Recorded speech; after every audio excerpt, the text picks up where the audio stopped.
There was a young man who came with his family. His name was Beitz.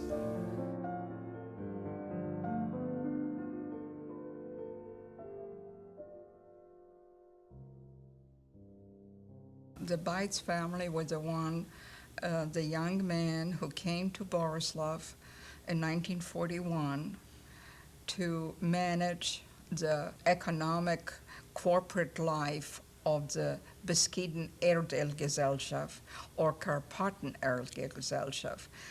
I'm alive because of him. A lot of Jewish people are alive because of him. Mr. Beitz became Chief Administrative Officer of the drilling inspection activity in Borislav for the Carpathian Oil Company. He was the Chief Administrative and Finance Officer. Among other things, he was responsible for the company's so-called Jewish labor force. It is clear that at first he didn't realize what was happening to the Jews of Borislav. His idea, according to my dad, was that by getting Jewish labor and by giving them jobs, he will be able to work with the Gestapo and the SS and negotiate some protection. Given the abilities and knowledge of the industry, my father was among very few, a handful of men who worked in the office of the headquarters of the petroleum industry, Beskiden Gesellschaft. And in command of this whole office was a German by the name of Berthold Beitz. And my father worked actually for him with few other men.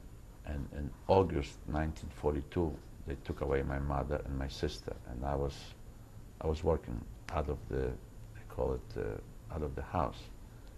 And when he found out that there was a roundup, and they took everybody to the railroad station where they have a freight cars, and they loaded them up, and they were about to leave, I don't know, that evening or following day. And my father found out, he and another man was an engineer, the Engelberg was his name. His daughter was also taken away. So they both begged this Beitz if he could do something. So finally they convinced him. So he got into the car and he went to the railroad station. Now there was a noise, of course, and screams and yellings, and he knocks on every freight car and he yells the name Klinghoffer Engelberg. Klinghoffer was the name of my sister, my mother, and Engelberg. And finally one of this car, the doors open, and that is my mother and my sister. So they grabbed my sister, and as she was pulling my mother, that S-man shoved the door and pushed my mother back. And that was the last of my mother. And my sister, then he went to another car, and he picked up this girl, Engelberg, and the two of them survived. There was certainly a crucial experience for him at the train station. He saw small children who were of no use for forced labor being deported. Then it became obvious to him that a mass murder was planned.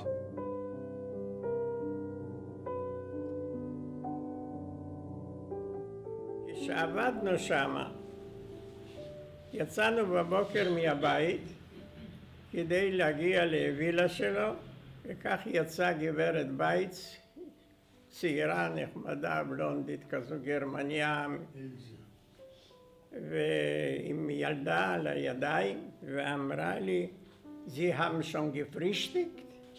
אמרתי שאני מחכה לאבא, אני התכוונתי שאני נאכל יחד עם אבא, אבל הבנתי שאבא נתפס בטח כשעשה את דרכו לבייצים, ואז עזבתי את הדירה שלהם, הלכתי, ובדרך אני נצמדתי על המדרכה כשהובילו יהודים אל תחנת הרכבת.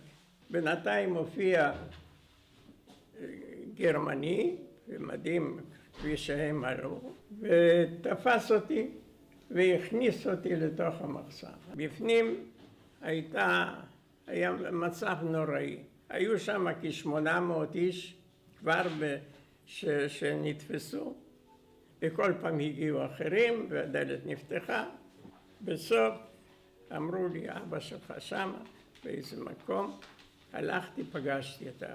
פתאום מודיעים שמי שיש לו ער שעבד בבסקיד נייל, לי לא היה דבר כזה, אבל אבא קיבל מבייץ כזה ארבייץ. עד שתורנו הגיע, אבא יצא ראשון, ואני מתחת למעיל שלו, היה לו מעיל גדול כזה, ואני נכנסתי ככה מתחת למעיל שלו בחלקי, וככה יצאתי מהדלת. שם ישבו שני גרמנים, ועל ידם ברטולד בייץ. בייץ אומר, Das ist mein Arbeiter. זה העובד שלי.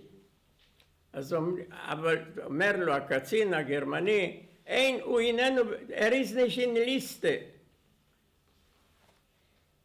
התחילו להתווכח, והגרמני לא רצה לשחרר אותי, ובייץ עמד בתוקף לשחרר אותי, ואז אבא ניצל את זה שהם התווכחו, סחב אותי איתו אל הקבוצה ששוחררה.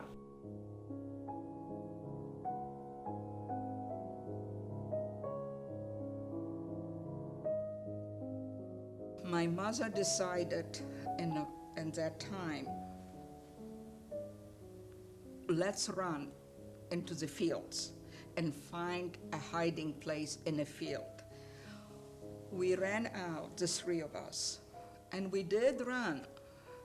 And then all of a sudden, a Ukrainian peasant with a wagon full of hay came into the field. He recognized my mother. He started shouting, Pani Shorova, that was Mrs. Shore. There was really no place to hide. It was a field. He put my mother, me, and my sister on a wagon, and he brought us to Colosseum, which was a movie before the war. We knew one good thing, that my dad knew that we were caught. Beitz told them that I and my mother and my sister, she was so little, will work for him. And we went with him, and he brought us individually to the Mrazhnitsa labor camp.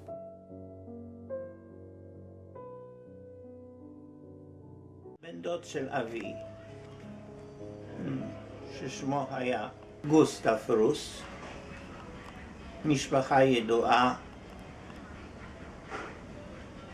של אנשי מצלמות וצלמים. הוא גם כן עשה אלבום למשפחת בייץ.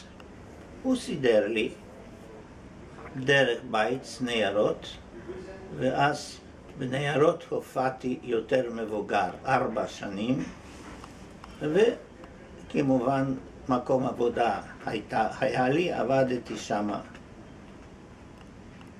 באופן רסמי, מקום בלתי רסמי גם כן כאילו עבדתי, וכך ניצלתי במשך סוף 42 עד 43 וכמה מחברים שלי.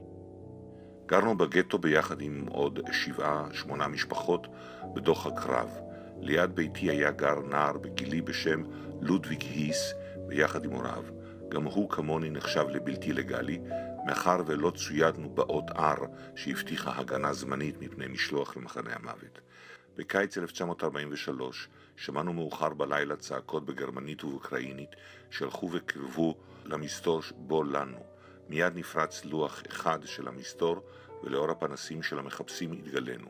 הוא הוביל אותנו לקומה השנייה, שם הוכנסנו לחדרו של מפקד המשטרה. הוא חקר אותנו תוך הבטחה שסופנו יהיה כמו של כל יתר היהודים. באותו הרגע התערב המתרגם ואמר בפולנית, אתם משוחררים ורוצו מיד למשרדו של הדירקטור בייץ. לודוויג ואני נקראנו לחדרו של מר בייץ, ששאל לשלומנו ואמר שהוא שמח שהצליח להוציא אותנו מבור ההריגה. באותו מעמד הורה למזכירתו להעניק לשנינו תג R, ובכך להציל אותנו ממוות בטוח. מסתבר שמר בייץ פנה לממונה על מגזר היהודים מטעם מוסדות האס-אס והצליח לשכנע אותו, אינני יודע איך, לחוס עלינו ולהחזיר לנו את החיים. Mr. Beitz always plays down his efforts. He explains that he was very young at the time and didn't worry too much. But I'm convinced he realized it was very dangerous. He saw what was happening and was directly involved. Mr. Beitz was in fact arrested twice by the Gestapo for his assistance to the Jews. אנחנו במקרה עבדנו בהנהלת חשבונות, ומחלון של המשרד ראינו את בייץ, היו לנו מפתחות למשרד שלו. הוציאו שם מהארון כמה מסמכים,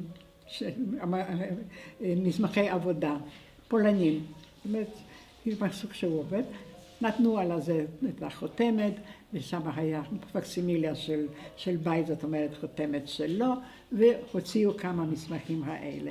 אז באו גסטאפו למשרד שלו, ואנחנו מהחלון ראינו, איזה כל שמענו, שם היו צעקות, ראינו את גסטאפו הוציא את בייץ מהמשרד והלכו. ובאותו לילה הסתכנו עוד פעם, שוב פעם נכנסו למשרד של בייץ. זה תמיד היו יחד, מטס וציג היו ביחד. כל הסיפור הזה שנכנסת למשרד, שהשתמשנו בחותמת של בייץ, בשביל להציל אותו, היו לנו תמונות של הכלב שלנו, הדבקנו אותם וכתבנו דויטשר הונד. זהו הציל אותו. כשמחר באו, מצאו את התמונות על השולחן, את המסמכים על השולחן, ואז הבינו בייץ היה בבית הסוהר, ידענו שזה לא עבודה של בייץ.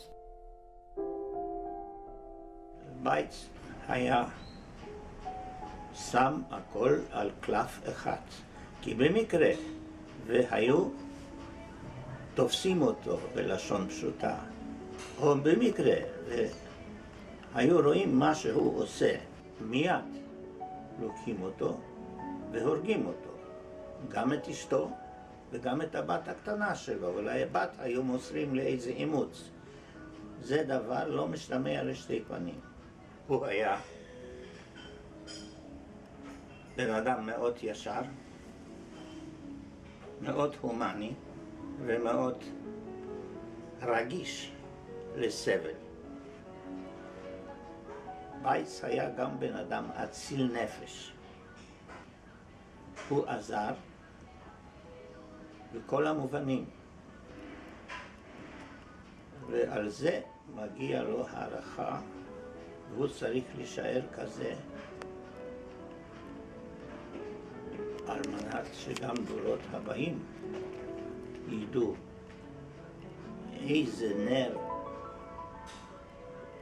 עם אור גדול היה בזמן שמסביב הכל היה חשוך.